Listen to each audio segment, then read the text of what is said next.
بسم الله الرحمن الرحيم السلام عليكم ورحمة الله وبركاته دمان soo dhawaada akhyaarta kala duwan waxaanu sii wadi doonaa barnaamijkeeni taxanaha ahaa ee ahaa forex trading suuqa sarifka lacageed ee adduunka ugu weyn. Haddaba waxaanu videogeeni koowaad kaga soo hadalnay suuqani wuxuu yahay koorsadan gaaban. Waxaanu ugu talagalnay waxyaabaha aynu qaadan doono, ujeedadeena, dhammaan macluumaadkaas oo dhan ayaynu kaga soo hadalnay. marka haddii uu ku dhaafay waxaad dib ugu noqon doontaa videogeeni ugu horeeyay. haddaba videogan aynu maanta sharaxaynaa wuxuu noqon doonaa videogeeni ugu horeeyay ee aynu koorsadan kaga hadalno. markaas wuxuu noqon doonaa video gaaban kaasi oo aynu kaga hadli doono forex trading wuxuu yahay. macnaha waa hordhicini u horeeyay. qodobada aynu kaga hadli doono waxaa ka mid ah hadduu Allaha awoodda leh inoo ogolaado. waxaanu kaga hadli doonaa dhowr qodob baynu kaga hadli doonaa. qodobada aynu kaga hadli doono waxaa ka mid ah horta suuqani waa maxay, sidee buu suuqani u shaqeeyaa, xaddigiisa iyo baaxaddiisa inta lacaga ee lagu kala qaato ama lacagta dhex socota inta ay leeg tahay, liquidity-giisa iyo size-kiisa. waxaanu eegi doonaa dadka ka qayb qaata, dadka lacagtan aynu ka hadlayno geliya iyo waayo siday u kala duwan yihiin. kadibna waxaanu qodobka u dambeeya fiirin doonaa inagu ma ka qayb qaadan karnaa suuqan, lacag ma ka samayn karnaa, lacagteena ma gashan karnaa. marka waxaasoo dhan horta inta taxanahaynu ku jirno ayaynu kaga hadli doonaa, laakiin maanta si hordhac ayaynu intan u eegi doonaa. aynu ku bilowno insha Allah forex trading wuxuu yahay. horta forex trading sidii aynu videogeeni hore kusoo sheegnay waxaad odhan kartaa foreign exchange market. forex waa labada kelmadood la isu geeyay, waa foreign iyo exchange. Soomaali ahaan waxay noqonaysaa suuqa sarifka lacageed bay noqonaysaa. suuqa sarifka lacagaha qalaad ayay noqonaysaa. marka waxa weeyaan waxaad odhan kartaa forex market ama waxaad simply odhan kartaa FX market. magacyadaas oo dhan sagaal ayaa leh. marka waa is the most traded financial market in the world. macnaha wax kale maaha, waa suuqa financially markaynu ka hadlayno waa suuqa adduunka ugu weyn. suuqyo kale way jiraan laakiin forex trading ama forex market waa suuqa ugu weyn. marka maadaama aynu isla garanay muxuu ahay forex wuxuu yahay, waynu ilaa videoga hore kusoo sharaxnay, bal waxaynu qodobka labaad eegi doonaa how this market works. macnaha sidee buu suuqani u shaqeeyaa. forex market waynu isla garanay wuxuu yahay, sidee buu shaqeeyaa. simply si yaroo fudud baad u fahmi doontaa forex market sida uu shaqeeyo. waxaynu ku arki doonaa chartiska iyo suuqani siduu yahay videoda dambe, laakiin waxaynu iibsanaynaa ama aynu ka shaqaysanaynaa waa qiimaha uu marayo. imika tusaale ahaan oo kale euro USD lacaguhu laba ayay isu raacaan. imika tusaale ahaan oo kale haddii aad sarifle wax ka sarifanaysid, dollar baad sidataa kadibna shilin buu kuugu bedelaya, ama shilin baad sidataa kadibna dollar. markaa sidaasi lamid a laba lacagyo baad isku bedelaysaa. imika tan oo kale waa euro US dollar weeyaan. macnaha waynu kaga hadli doonaa fiiryadeena soo socda. tan waxaa la yidhaha basic currency, waa ta hore, lacagta hore. tanna waxaa la yidhaha quarter currency. markaa xagga dambe ayaynu kaga hadli doonaa. inagu hadda waxaan rabnaa inaynu ogaano siduu suuqani u shaqeynayo. tusaale ahaan waxaanu inagu ka ganacsanayna inuu arkaynaa waa graphs weeyaan. haye graphs sidan haddii aad aragto suuqan, haddaad baadhiye waxaad arki doontaa in waxani uu yahay laga ganacsanaya graphs. inagu qiimaha waxaynu ku ogaanaynaa bartu marayo graph baynu ku ogaanaa. graafyada xagga dambe ayaynu ku sharaxi doonaa iyaga laftirkooda, laakiin tusaale ahaan si aad u fahanto. imika tusaale ahaan oo kale caadi ahaan waxaad iska garanaysaa in bartaasi ay ahayd bartii u sarreysay, halkana ay tahay halka u hooseysa qiimaha. haddaba inagu euro USD waxaynu garanaynaa in lacagta yuuradu ay aad u jaban tahay markii bartan joogto. haye lacagta dollarkuna ay aad u qaali tahay. haye marka waxaynu odhanaynaa euro USD waynu bedelinaa. imika tusaale ahaan oo kale wuxuu marayaaba 1.13 2 ayaabay maraysaa. markuu bartaa marayna lacagtu waxay maraysay 1.2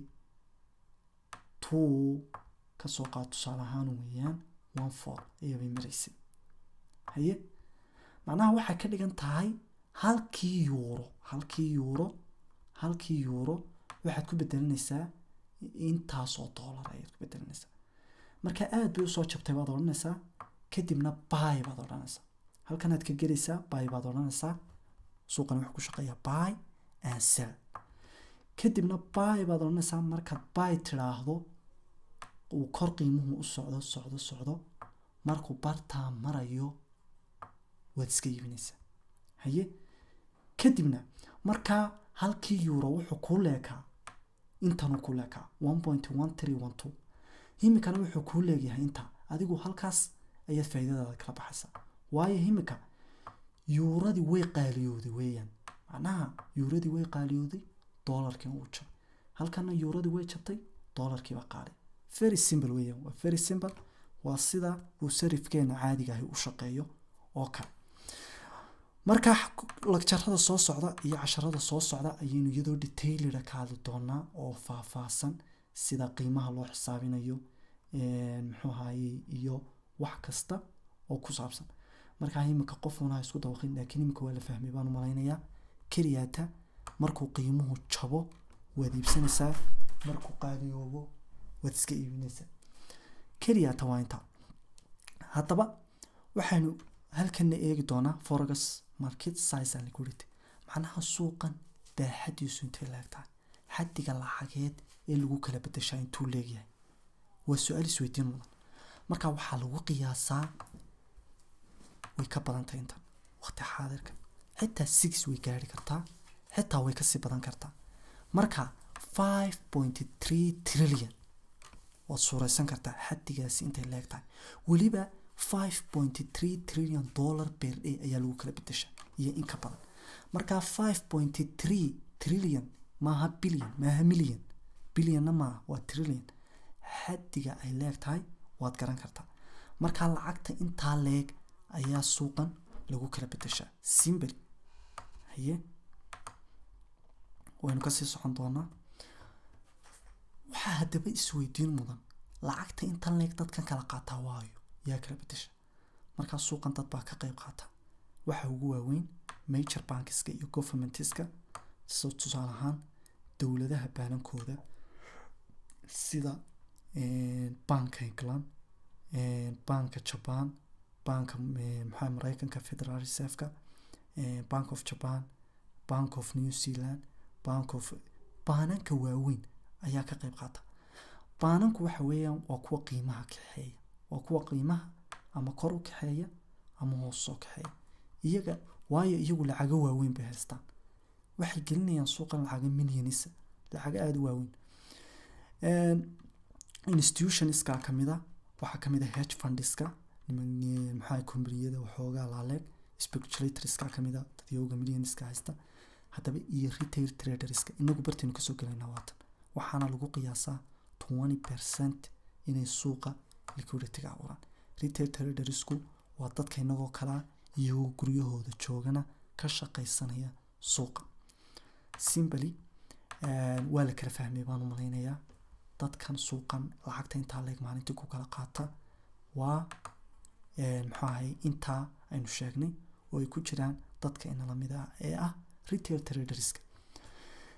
haddaba su-aasha isweydiinta mudan baa waxay tahay, can we trade forex trading? haye macnaha English way ku qorantay laakiin macna male, anigu Soomaali baan ku hadlaya. haye suuqan inagu ma ka shaqaysan karnaa, ma trade garayn karnaa? haddaba haa weeyaan jawaabtu.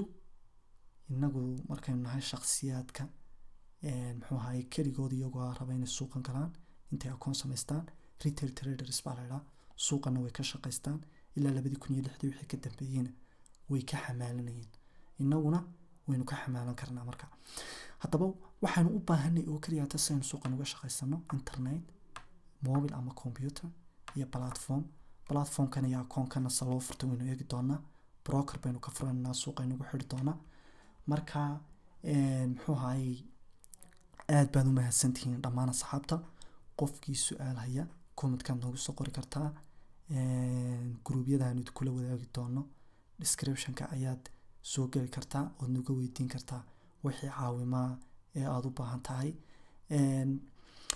waxaana kaa codsanaynaa inaad subscribe tiraahdid si aad ula socotid casharada dambe insha allahu tacaala ee soo socda. aad baad u mahadsan tahay. kasoo qaybgalkaaguna aad buu muhiim noogu yahay. marka insha allah halkaasaynu kusoo gabagabaynaynaa. waxaynu isku ogaanaaba waa videoga ku xiga oonu si dhaqsaa usoo gudbino insha allah.